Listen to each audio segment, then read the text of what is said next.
All right, here we are again. Live lockdown painting.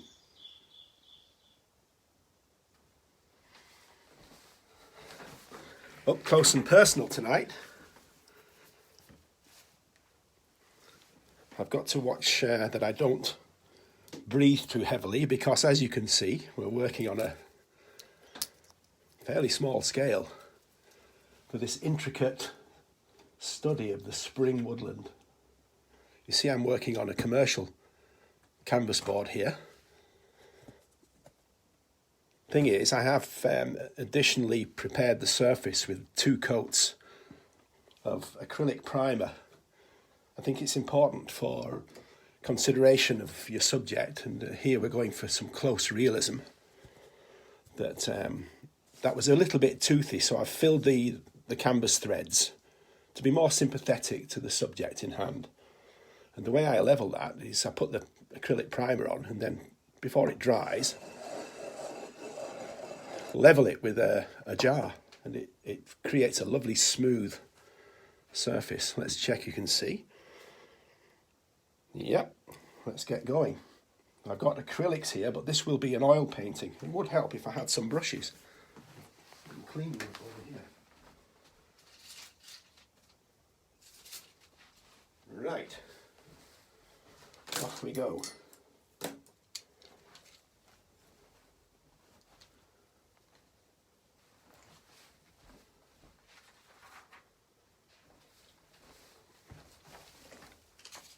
This is a 2-part painting. Part 1 tonight. Hope you'll enjoy what you see.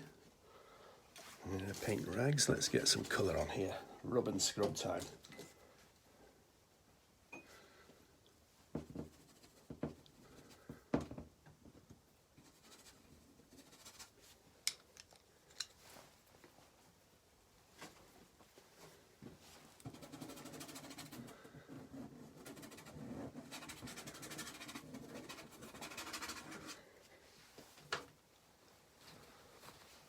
Get some painting rags to hand.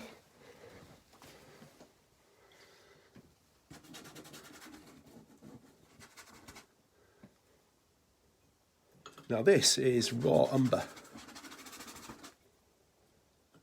and I'm mixing it with some acrylic medium. It's important to have some medium in there because thinning the paint, it ensures that it will have a permanent bond to the canvas. I said it's going to be an oil painting, which it is, but I'm beginning proceedings with acrylic.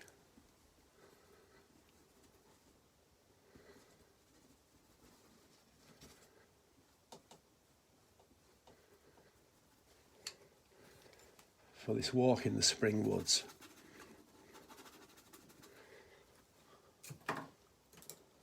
What I'd like you to think about here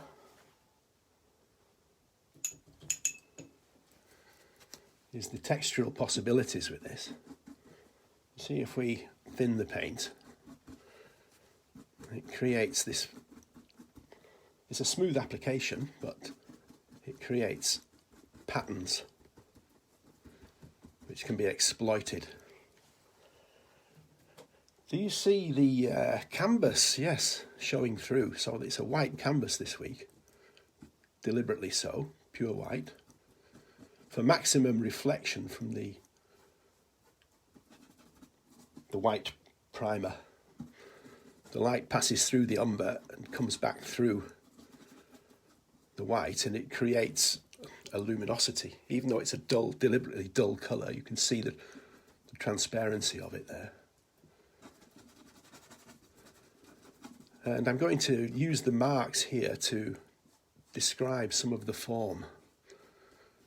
We're at the tree roots.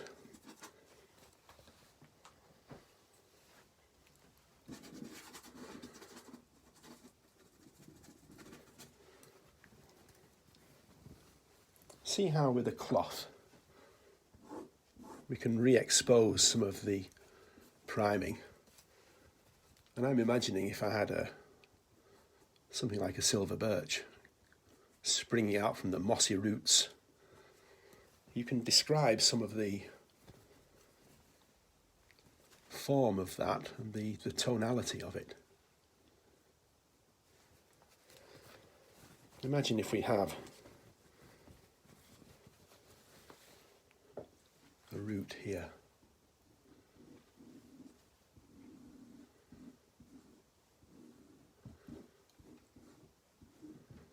Just looking for some suggestion of the contours of the landscape and the complexity of root and moss. Some other colours to consider. I've got a lovely olive green here. Hope the camera can pick up the subtle difference. This is artist's quality paint. The olive green in the other series is not at all right. This is the beautiful real thing, transparent. It's a wonderful colour for those subtle, shadowy undertextures of the landscape. Why raw umber? It's a traditional colour to use. You can use any colour really. Raw umber is considered sympathetic for the landscape, but particularly this type. It's also considered very good under portraiture, sympathetic under flesh colours. So I think you can even now, at this early stage, see that there is some form developing. I want to pick out my idea, my design idea. I'm going to have a complexity of roots weaving together. And then we'll build up some wonderful spring profusion.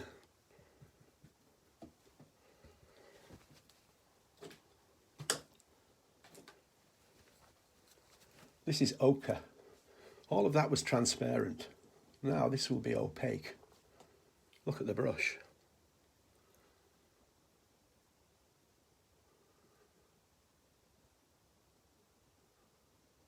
No green.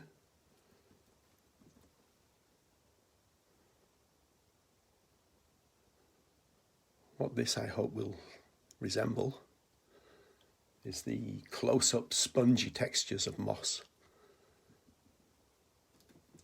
There's white and there's ochre.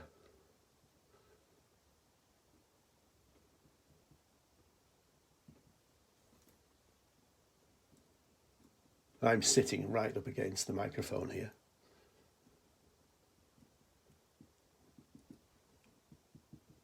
Try to get the sound levels to work, but I apologise if I'm coming over in a booming voice.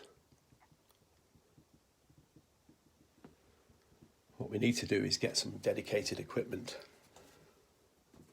But this is using an iPhone with technical assistance, of course. I'm trying to pick out some light along the upper surfaces of this root formation. I'm looking at the bones of the landscape. We're on a bank looking up through the woods.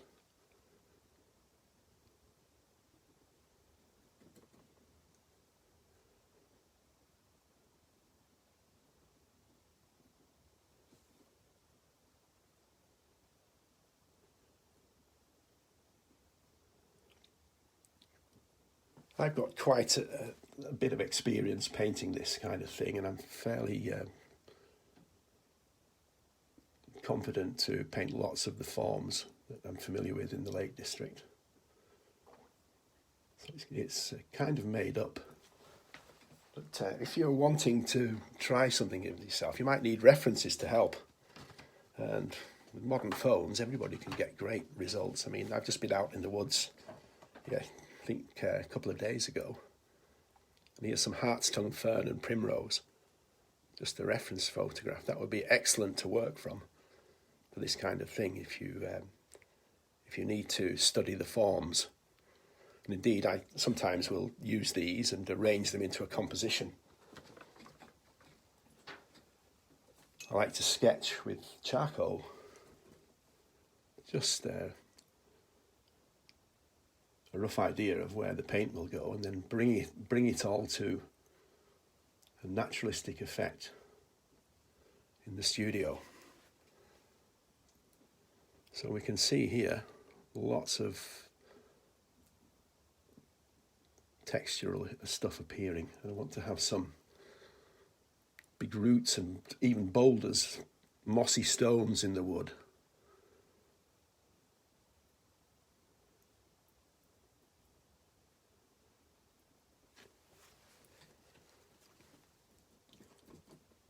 So why are we dividing this over 2 sessions?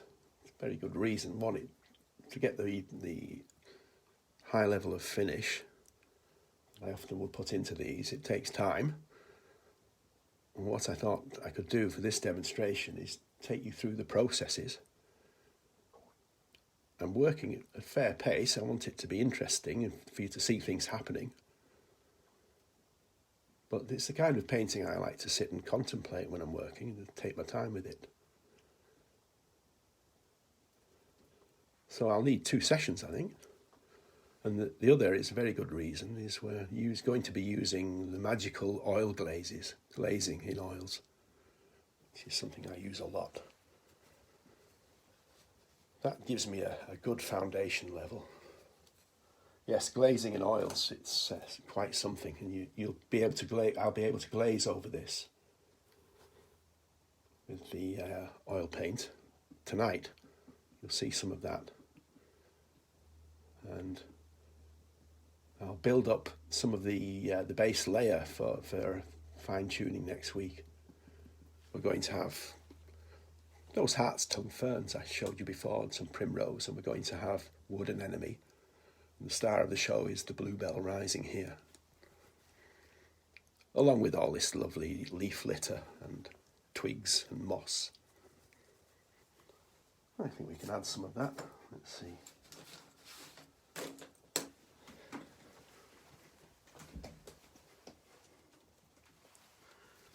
Brushes galore. Let's put in some sticks and twigs.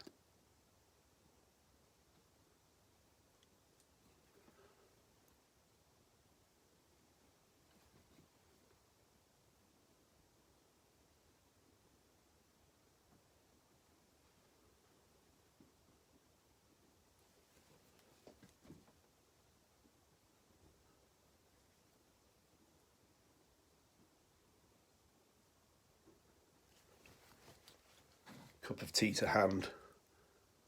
I can't show you Dave Meyer's beard tonight because he's in the dishwasher getting washed.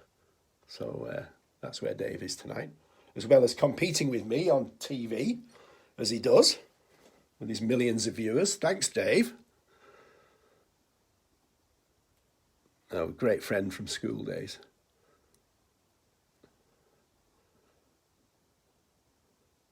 Fantastic lot of people in the year I was at school, still friends with many of them.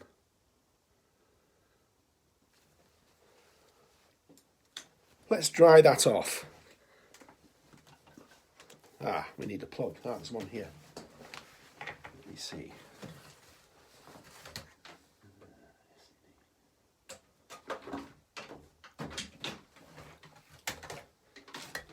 Quick drying act.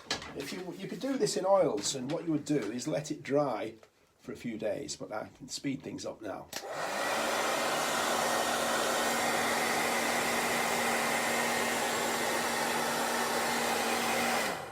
Talk amongst yourselves.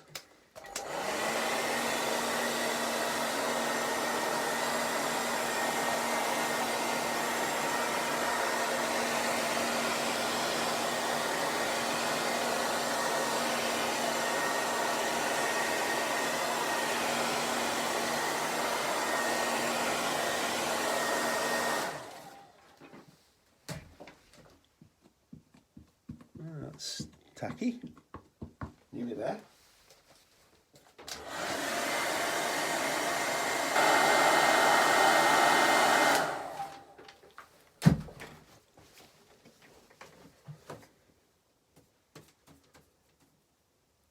Just forgot a little thing there. We'll put some colour up here for the background. I don't need to go near this tonight, so I can let that dry at its own speed.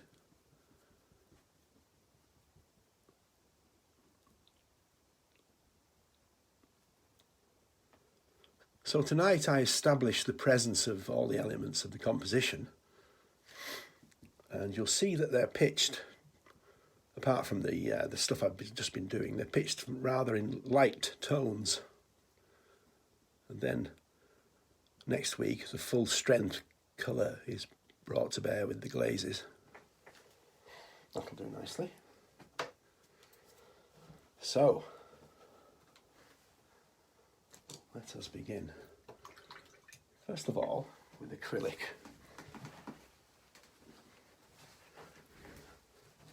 This is a lovely colour.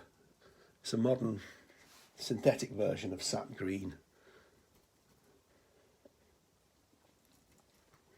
I'm selecting sap green because it's very useful for people when they're less experienced for creating these lovely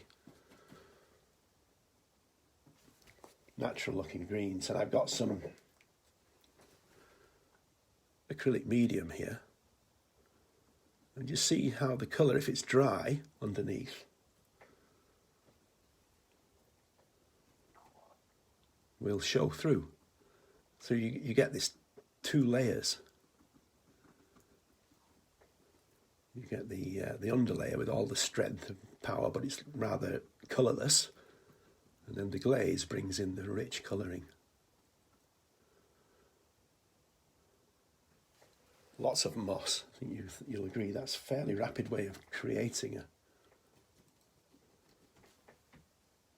a handy impression of spongy, luxurious moss. My moss painting brush helps as well.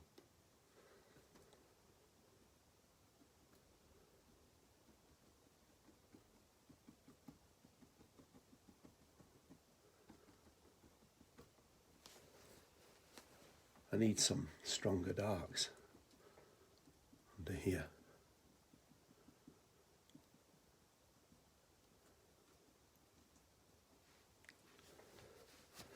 What I'll do now is switch the palette to oils.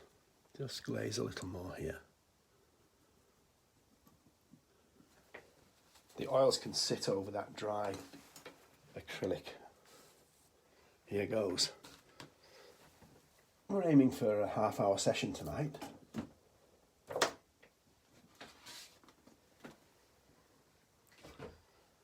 Really enjoyed painting New York last week. I was quite keyed up at the end of it. Felt like I'd done a stand-up routine on stage. It took me a while to come down. I really got into that. Now here's my oil palette, and I'm going to continue with the glazing. So I'm switching from acrylics to oils. So for the oil painting, I've got the liquid as my paint medium.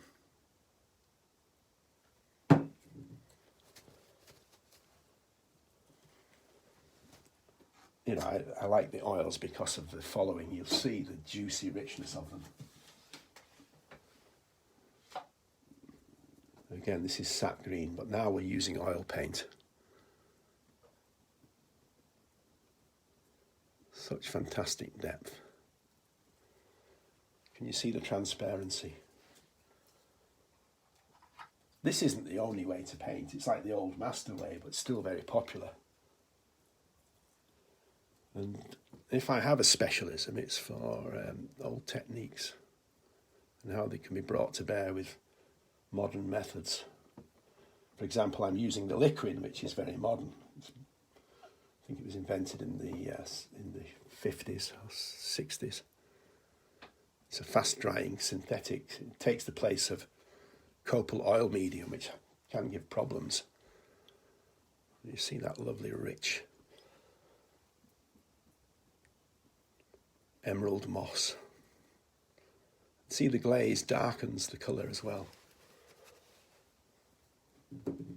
Just dipping into the liquid making the paint transparent and then washing over. A little bit of burnt sienna in here and there. Partly because I've run out of olive green, I love it so much, and the burnt sienna makes the sap green rather like olive.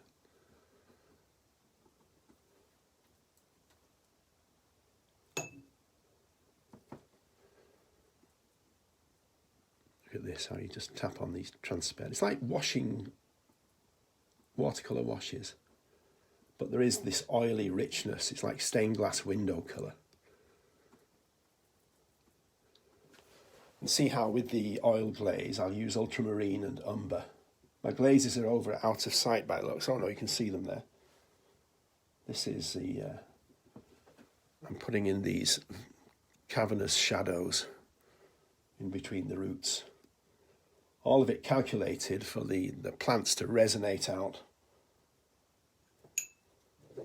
I've got so many pots and pans of paint medium, I'm dipping into the wrong stuff. There we go. So we get this real depth, and the paint is very thin. The 2 layers gives you this fantastic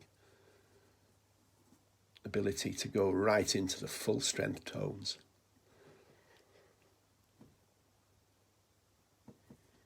These are the badger sets and the rabbit burrows.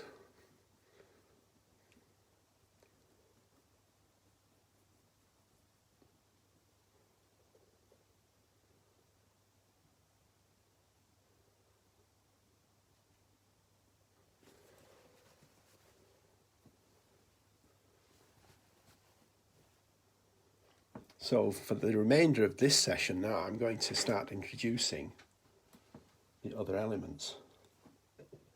I hope you can stay with us for the 2 sessions, because it relies on you seeing the full performance, especially if you're interested in trying out some of these techniques.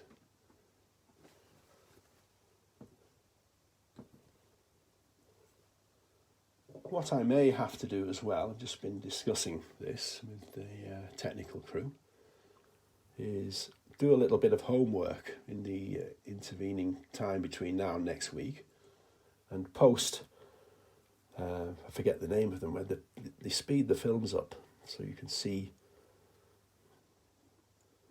all the extra work that might go in to get it ready for next time.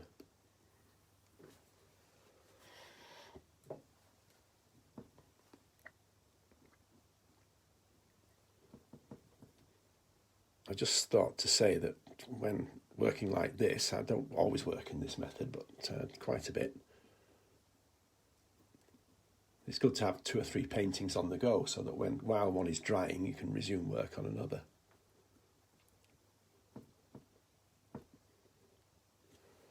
Right.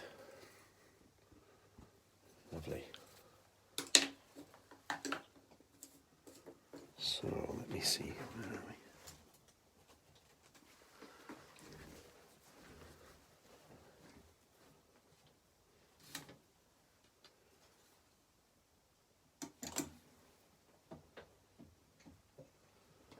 I've got these colours ready mixed.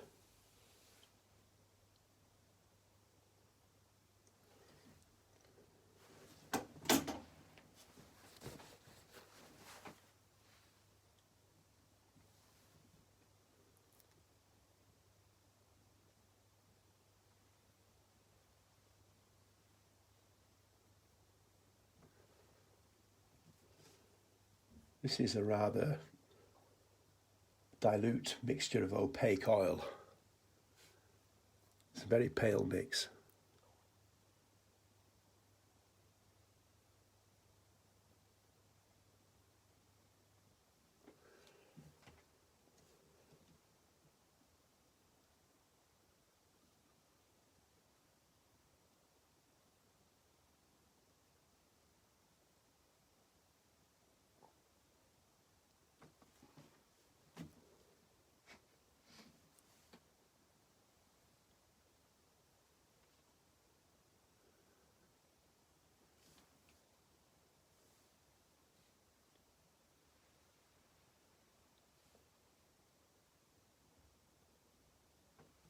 So what I need to explain is that is pitched in a deliberately chalky colour.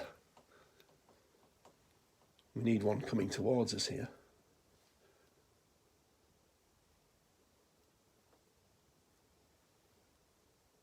With a flexible script liner brush or rigger.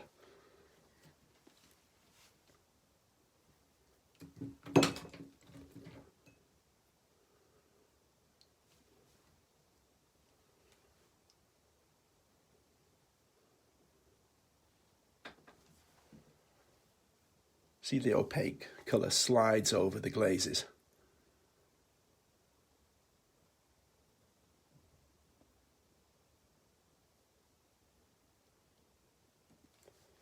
What you're concerned with for this technique is a rather flat form, establishing the presence of these plants.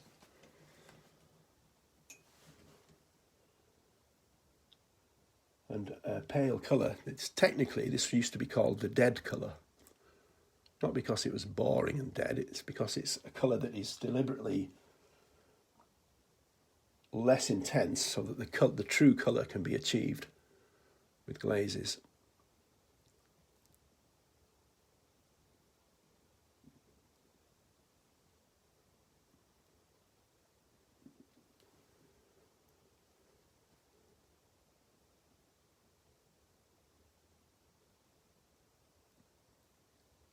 So they're painted in a very anemic blue.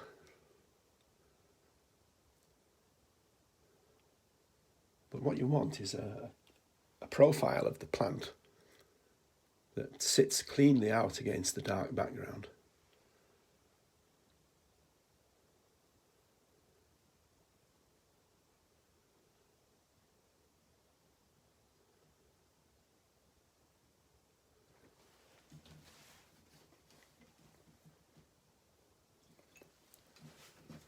Over here,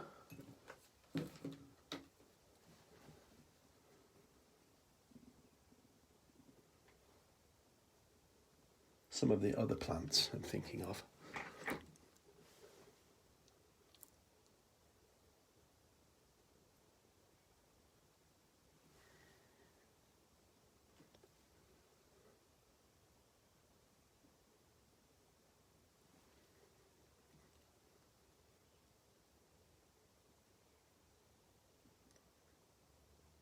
It's great to see all the hart's tongue fern coming up last week.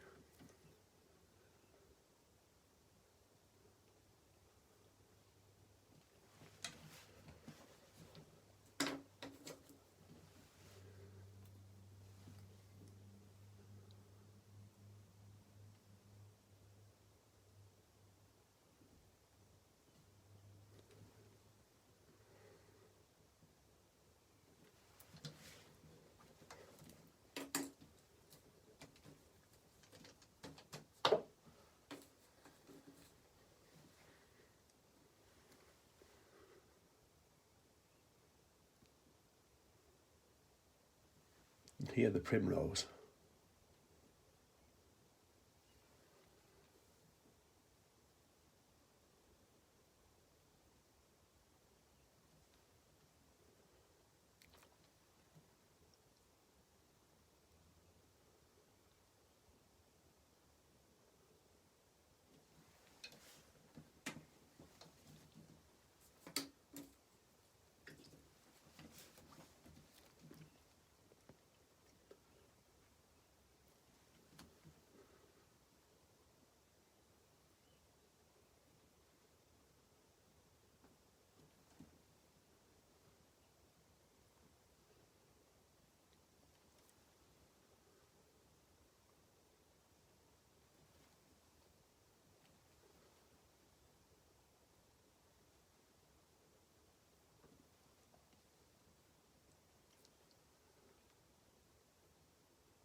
Just a foundation ready to be brought to life with the glazes next week.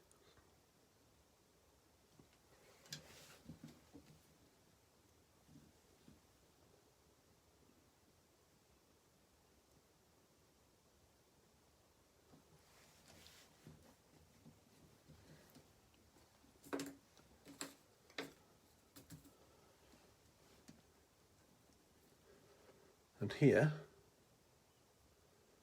the anemone.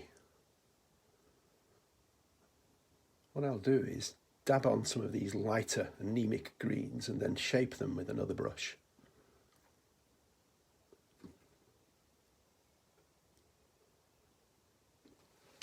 This will give me the base colour for these anemone plants. See, I'm going to pull out that colour to make the shape of the leaf.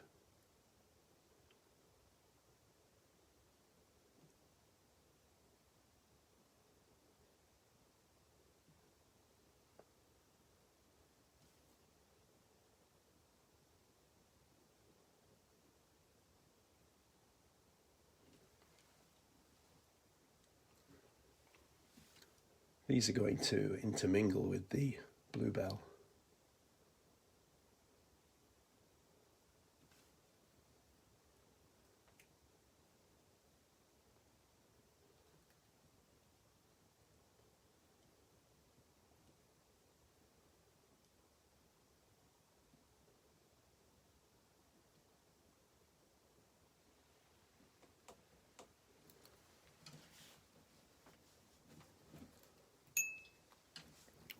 With the bluebells,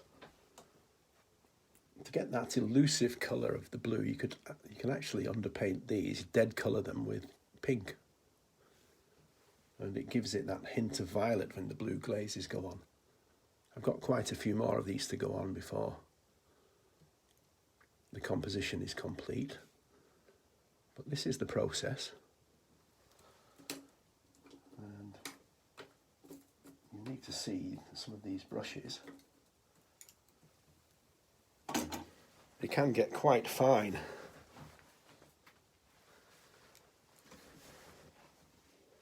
Look at these ones and zeros for getting right in, but I would say you hold off with these until the final stages. You can do a lot of the spade work with rather more sizable brushes, which keeps the work at a decent pace.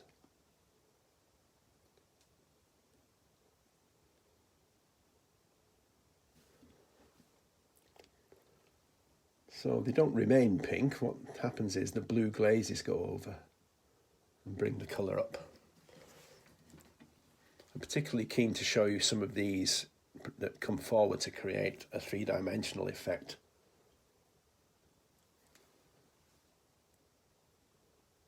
Some highlights on the tips of these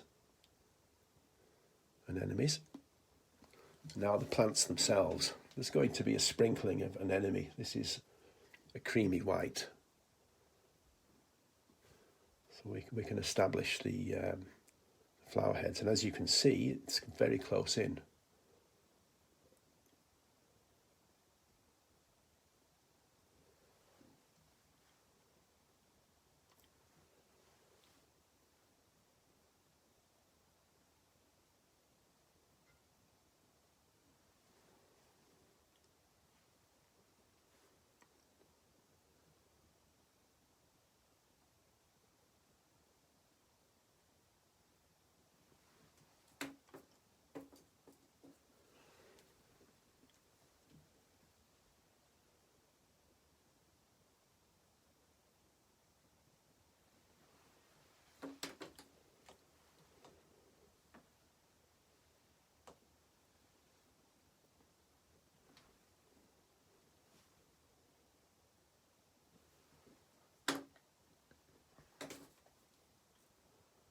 Fair few more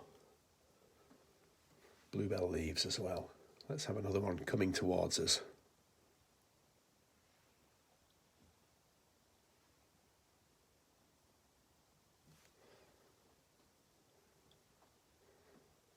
Gracefully arching over the anemone.